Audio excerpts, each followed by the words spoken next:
All right. While I'm talking, go ahead and write these down, or at least look over them. I'm uh, probably been the most torn about what I'm going to do for your class in terms of content. And what I wanted to do and move on to is way different than what I can move on to. Um, so this is going to be kind of more a review. So we talked about, not regressing, not going backwards, and trying to go forward a little bit, but not also pushing it because we're not face to face. So this is kind of the best quick fix I could have. So we're going to do a unit on radicals. And I think it's still important to know we've already done it, but it's something. So some of you might not even need to go through this actual lesson and might be able to do the assignment right away. So I'm going to jump right into it. The warm up was to do perfect squares, perfect cubes, and perfect fours, but I actually wrote them for you. Okay. Um, so parts of a radical. So the n is the index, and that tells you basically what type of radical you're doing. Okay. This radical symbol is the radical, obviously. Now we're used to calling it square roots, and that's just a specific type of radical. And the a is called the radicand, which is kind of weird. And no, I don't expect you to memorize it, but it's okay. If there's no index, it's assumed that it's 2, that n equals 2 in this situation, because that's n, or it's a square root. So square root's the only one that doesn't write a number in that little crease of the radical symbol. So it's always assumed it's there. Don't write it. It's not needed. Okay. So let's just go over what some of these roots are. And by roots, I mean answers. Okay. So we're going to go with the assumption that no, we're not going to go with assumption. Never mind. When I ask you, like, if I ask you if x squared equals 16 and you square root both sides, you get x equals plus or minus 4. So you get either plus or minus 4 on this one. Okay. So it could have a positive or a negative answer potentially if you're solving. So let's go if it's solving. Okay. So for this one, the square root of 120 is 11, so possibly plus or minus 11. On number 3, you square root the 4 and you square root the 25. So the square root of 4 is 2. The square root of 25 is 5. So you can actually think of these as two separate entities when you square root them. So square root the top and then the bottom and you're done. All right. Now these are cube roots. We're not going to probably go into this off topic. We're probably not going to go into this. I don't think there's really a need for it. If this is positive, the answer is positive. If there's a cube root, ignore that. If there's a cube root, the whatever's on the inside is going to tell you if it's positive or negative. So since it's positive, it's going to be a positive answer. And the cube root of 8 is 2. Same with this one. It's positive on the inside. We're going to take the cube root of it. If you don't know how to do it, there should be a button in your calculator. I'm actually calculating it to make sure I get the right answer. So the cube root of 343 is 7. So these are all perfect cubes and perfect squares right now. Now this is a negative, so it's going to kick out a negative. You can't have a negative under any odd power, and that's because a negative times a negative times a negative equals a negative answer. All right, and that is 5. So the cube root of negative 125 is negative 5. Anytime you have any type of radical with 1 underneath of it, the answer is always 1. Okay, and that's because it's an identity number. Now, going through this is asking square roots. So you're basically asking about what's the pair multiplied together. This you're asking about what's the triple. Weird way to say it. There are 3 of the numbers, the same number multiplied 3 times. And this is saying what's the quadruple of it. What happens when you quadruple the number? You're multiplying the same number 4 times. Like, kind of weird way to go about it, think about it, but kind of the thought process. So we're asking what number multiplied 4 times together, same number, gets you 2,401.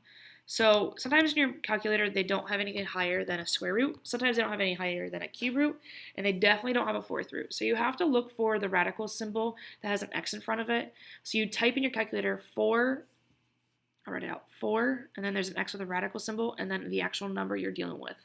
All right, just to let you know. And that is also 7. All right, number 9 is a lot like 3. You have to think of these as separate entities. So you're asking what is the fourth root of 81? Just to let you know, with fourth roots, you can actually just take the square root twice. So if I take the square root of 81, it's 9.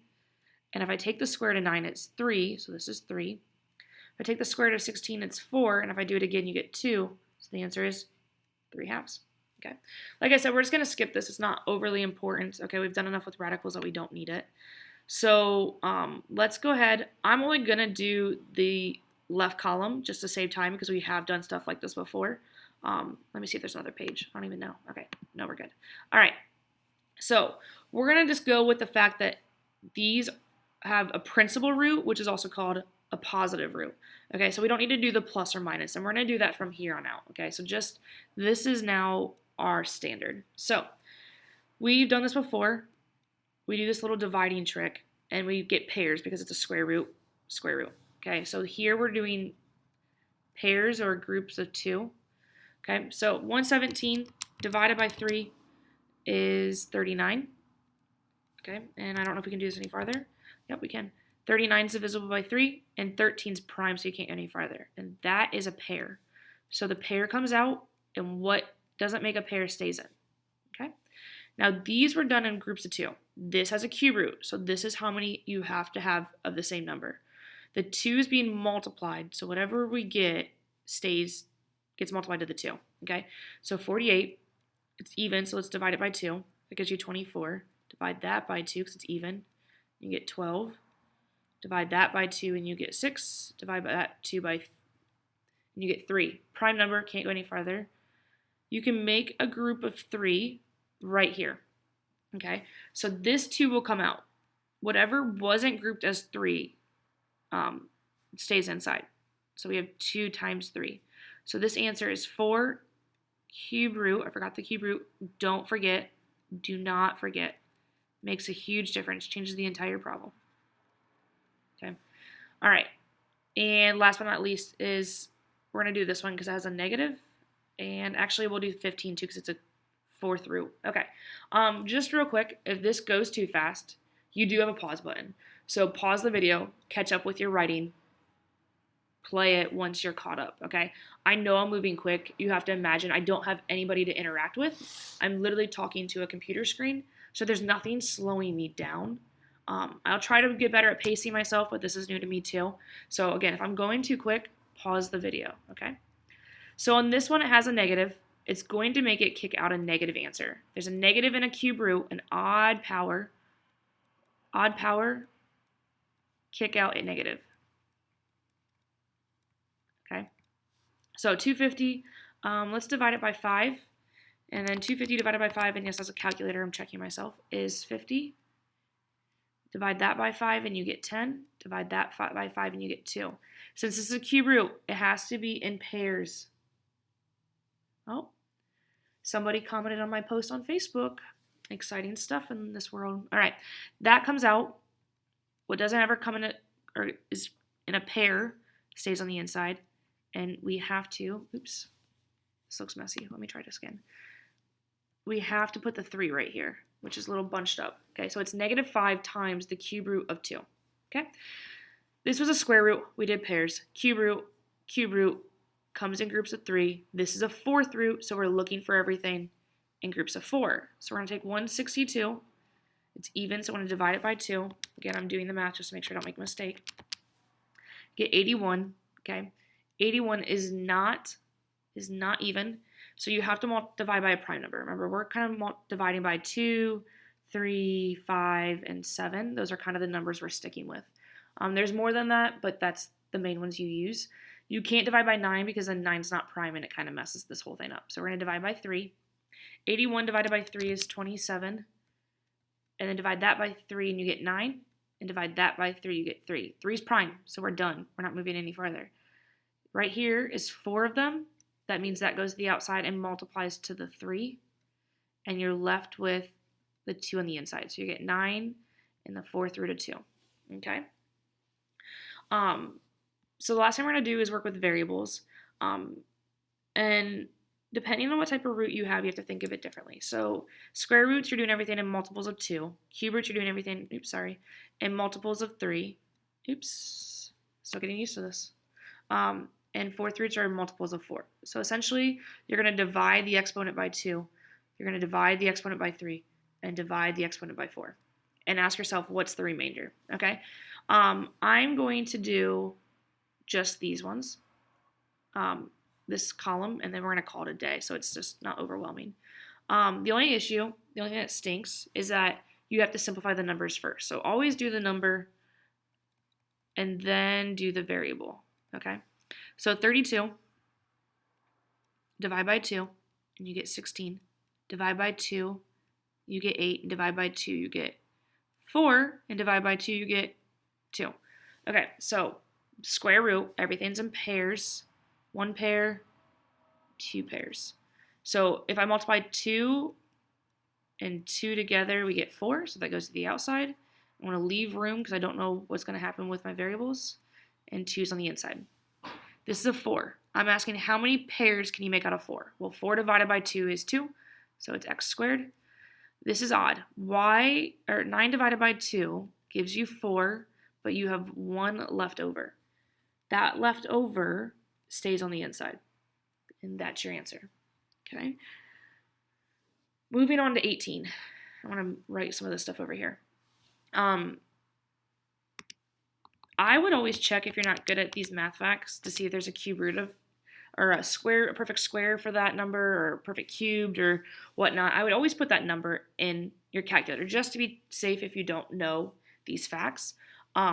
If there's a decimal, then you have to do it this way. So if you take the square root of 32 and you get a decimal, that's because it's not a perfect square, and you have to do this method. Now, luckily enough, 216 is a perfect cube. So when you take the cube root of just this, you get 6. And then we just have to do the powers. So we're taking 3 divided by 3, which is 1. That goes to the outside. Remainders stay on the inside. The answer, if you divide it, goes in the outside. 6 divided by 3 is 2. This is really nice. It comes out, and there's no radical left because this all simplifies. Okay? Life's easy. All right. Fourth root, we're doing everything in pairs. Now, there's a 1 here. There's a 1 in front of that. Not a big deal. So there's no number to kick out unless you want to write 1, but you don't need to. So then you're going to say, how many groups of 4 can I make out of 4? Well, you can make 1 group of 4 out of 4. So you're dividing by 4. So w to the first power. And how many groups of 4 can you make out of 12? Well, that one's also, oops, I wrote the answer and not the number. That's 12 is divisible by 4, so you get 3. That comes out perfectly, and you have no radical left. So life's pretty easy there. Actually, let's do 21 just to give you another example. Okay, this is not a perfect fourth, so we're going to have to go ahead and do this method. So it's even, so we're going to divide by 2. By dividing by 2, you get 24. If you divide that by 2 again, you get 12. If you divide that by 2, you get 6. And you divide that by 2, you get 3. 3 is prime, so we can't do any more. And we're doing it in groups of 4 because it is a fourth root. Okay, so that comes outside. We have the fourth root. The 3 stays on the inside because it doesn't have 3 other friends, I guess you could say. It doesn't have 4 of them, so it goes in the inside. And then we have to do powers. So we're dividing by 4 again because it's in the fourth root. And you have to ask yourself, how many groups of 4 can you make out of 8? Well, 8 divided by 2, or 8 divided by 4 is 2. So it's m squared. And then you have to say, how many groups of 4 can you make out of 3? Well, you can't make any. It's not possible. It's not happening. So it would have a remainder of 3. And that just basically is saying 3 are left inside because there's no groups of 4. Okay, so that would be your answer. Ignoring the space, I just made that there in case I needed to write something. Okay, so let's go over something. And I say this a lot in my Algebra 1 class. If I asked you what the opposite of adding is, you would tell me it's subtracting. If I asked you the opposite of multiplying, you would tell me it's dividing. And these can go either way, okay? If I asked you the opposite of square rooting, it'd be squaring. So square rooting and squaring kind of undo each other. So I always just like cross it off. Because the square root cancels out the square, you're just left with what's on the inside. The radicand, mind you, is what it's called. And this answer would be literally x plus 12. Oops. You could put the parentheses, but there's no need. So let's talk about 23. Continuing the whole, a square cancels out a square root, or a square root cancels out something squared. If I had a cube root, to cancel that out, it'd be something cubed. And if I had a fourth root, to cancel that, it'd be something to the fourth power. But we have to the eighth power. So what you do if it's more than what the radical is, you're doing the exact same thing over here. And I'm going to ask you, how many groups of 4 can I make out of it? Well, you can make 2 out of it. So you let it escape this fourth root, and it escapes with a power of 2. Now you can leave it like that. Do not distribute. Oh my gosh, do not, please. Do not distribute the 2 to the y and the 3. Remember, it's this. Pet peeve, top 5. Okay, that would give you y squared plus 6y plus 9 if you were to FOIL it, but there's no need to. Okay, so that's it for the notes. If you have any questions, just comment. Let me know. All right, bye.